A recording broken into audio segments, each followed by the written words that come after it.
السلام علیکم دوستوں، میرا نام ہے مقصود. آپ دیکھ رہے ہیں ورلڈ ایکسپلوریشن.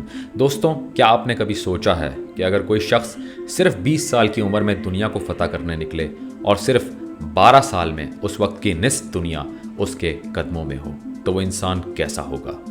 نہ جدید ہتھیار، نہ سیٹلائٹ، نہ ٹیکنالوجی، صرف ایک تلوار، ایک خواب اور ناقابل شکست ارادہ.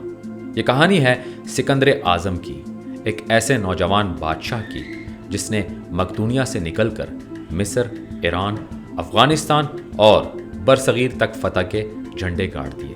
لیکن کیا وہ صرف ایک فاتح تھا یا ایک ویژنری لیڈر جو قوموں کو جوڑنا جانتا تھا؟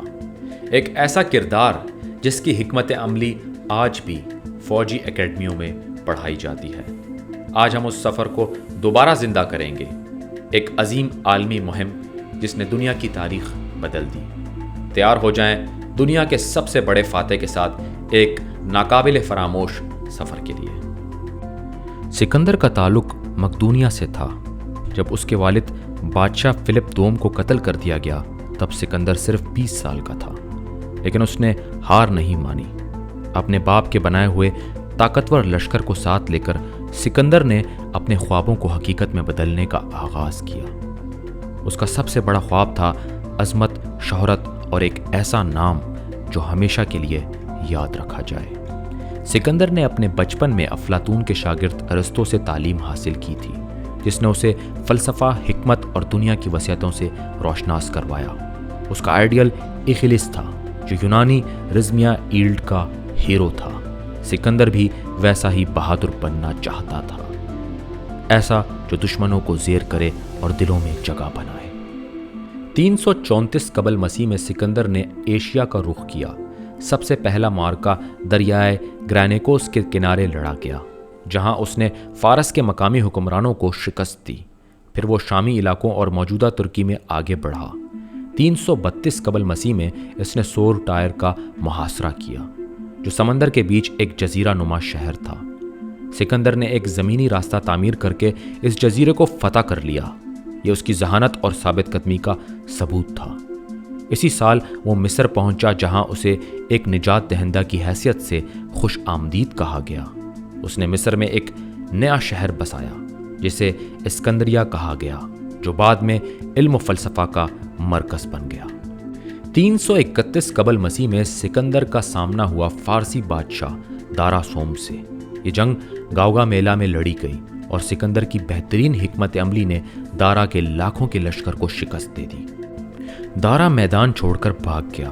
اس کے بعد سکندر نے بابل، سوسا اور فارس کے قدیم دارالحکومت پرسپولس میں داخل ہو کر فارس کی سلطنت کا خاتمہ کیا. پرسپولس کو اس نے آگ لگا دی، کچھ کہتے ہیں بدلہ لینے کے لیے اور کچھ کہتے ہیں علامتی طور پر فارس کے اختتام کے طور پر. پھر سکندر نے وسط ایشیا کا رخ کیا. یہاں اسے شدید مزاحمت کا سامنا کرنا پڑا، خاص طور پر باکڑیا اور سغدیانہ میں. ان علاقوں میں اس نے نہ صرف جنگیں لڑی بلکہ مقامی شہزادی رخسانہ سے شادی بھی کی تاکہ اتحاد قائم رہے. سکندر صرف ایک جنگجو نہیں تھا، وہ سفارتکاری اور سیاسی تدبیر کا ماہر بھی تھا. اس کے بعد سکندر نے ہندوکش کے پہاڑوں کو عبور کیا اور برصغیر میں داخل ہوا. 326 قبل مسیح میں اس کا سامنا ہوا راجا پورس سے، جس نے موجودہ پنجاب کے علاقے میں ہائٹ سپیس جہلم کے کنارے زبردست مزاحمت کی. پورس کی بہادری سے متاثر ہو کر سکندر نے نہ صرف اسے معاف کیا بلکہ اسے اپنا دوست اور اتحادی بنا لیا. سکندر مزید مشرق کی طرف جانا چاہتا تھا، لیکن اس کے فوجی تھک چکے تھے، وہ ہوم سیک ہو چکے تھے اور برسات کی شدت ان کی ہمت توڑ چکی تھی.